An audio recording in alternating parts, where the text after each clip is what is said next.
চন্দননগরে ন্যাকালে জানতেই পারতাম না এখানে এত কিছুও হয়। আর গতকালই সেই চন্দননগরে জগদ্ধাত্রী পুজোর ভাসান হয়ে গেল। ভাবতেই পারা যায় না, এত আলো এত আনন্দ এক রাতের মধ্যেই শেষ হয়ে গেল। সত্যি মনটা খুব খারাপ লাগছিল। সত্যি চন্দননগরে ঘটে যাওয়া ঘটনাগুলোর কথা খুব মনে পড়ছে আজকে। এই যে প্যান্ডেলটা দেখছো, এটা হলো উর্দিবাজার চন্দননগরের প্যান্ডেল। আর আগের ঠাকুরটা ছিল উর্দিবাজার চন্দননগরের ঠাকুর। ঠাকুরটা বেশ কিউট দেখতে ছিল। এরপর ওখান থেকে চলে এসেছিলাম বাগবাজার চৌমাথার প্যান্ডেলে। ওখানকার ঠাকুরটাও বেশ বড় করেছিল। আমরা যখন গেছিলাম তখন আরতি চলছিল। ঠাকুরটা বেশ কিউট ছিল আর পুরো ডাকের সাজে সজ্জিত ছিল। দেখেই মন ভরে যাচ্ছিল। পুরো প্যান্ডেলটা গাছপাতা ফুল পশু পাখি নিয়ে করেছিল। বেশ একটা কার্টুনিশ ফ্রেমে প্যান্ডেলটা তৈরি ছিল। অ্যাকচুয়ালি প্যান্ডেলের থিমটা ছিল ভোর হলো দোর খোলো। এরপর বাগবাজার চৌমাথার ঠাকুর দেখে চলে গেছিলাম বাগবাজারের রানীমার কাছে।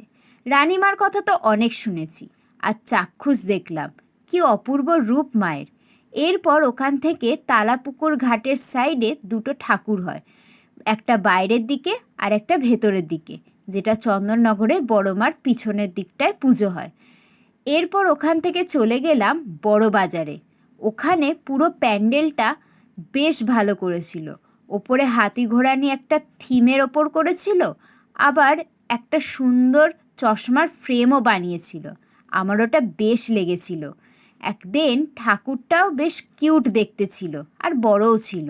সিরিয়াসলি চন্দননগরে না গেলে জানতেই পারতাম না ওখানকার ঠাকুরগুলো এত কিউট আর এত বড় বড় হয়। আর ম্যাক্সিমাম সব ঠাকুরই ডাকের সাজে সজ্জিত থাকে।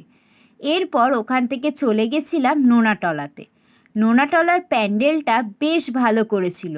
অনেক কিছু ডিটেলিং করে পুরো প্যান্ডেলের কাজটা করেছিল।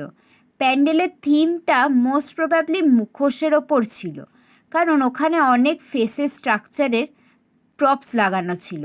আর ঠাকুরটা বেশ সুন্দর দেখতে হয়েছিল, মিষ্টি কিউট একটা ঠাকুর। এই ঠাকুরটা হলো হাটখোলা ঠাকুর, ছোটোর ওপর বেশ সুন্দর। আর এই প্যান্ডেলটা হলো দৈভবপাড়ার প্যান্ডেল। প্যান্ডেলের লাইটিংটা বেশ সুন্দর ছিল আর সন্ধে হওয়াতে আরও ভালো লাগছিল। এরপর ওখান থেকে চলে গিয়েছিলাম বেশহাটা চন্দননগরে।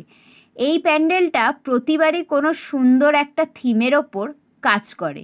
এবারে বিভিন্ন শতকের কলকাতার কথা তুলে ধরেছিল এখানে। আগেকার দিনে কিভাবে ঠাকুর গড়া হতো সেসব প্রতিচ্ছবি এখানে তুলে ধরেছিল। এছাড়াও শ্যামবাটি বড়লামবাটির কথা, দেন মহারাজ কৃষ্ণচন্দ্রের কথা। বেশ একটা ঐতিহ্যবাহী প্যান্ডেল তৈরি করেছিল এবারে। আর ঠাকুরটাও বেশ সুন্দর দেখতে ছিল আর লম্বাও ছিল, তেমনি মিষ্টি দেখতে। আর এই সেই লাইটিং যেটা দেখার জন্য সবাই চন্দননগরে ছুটে আসে। এই সময়টা যেন গোটা চন্দননগরের রাস্তা আলোকিত হয়ে ওঠে। আর সব শেষে চলে গেছিলাম সেই তেমাথার চন্দননগরের রানীমার কাছে। উফ, কি অপরূপ দেখতে মাকে, চোখ জুড়িয়ে যায়। সো আমি তো ভালোই ঘুরেছিলাম, বাট তোমরা কারা কারা গেছিলে চন্দননগরে ঠাকুর দেখতে কমেন্ট বক্সে জানাতে ভুলো না কিন্তু।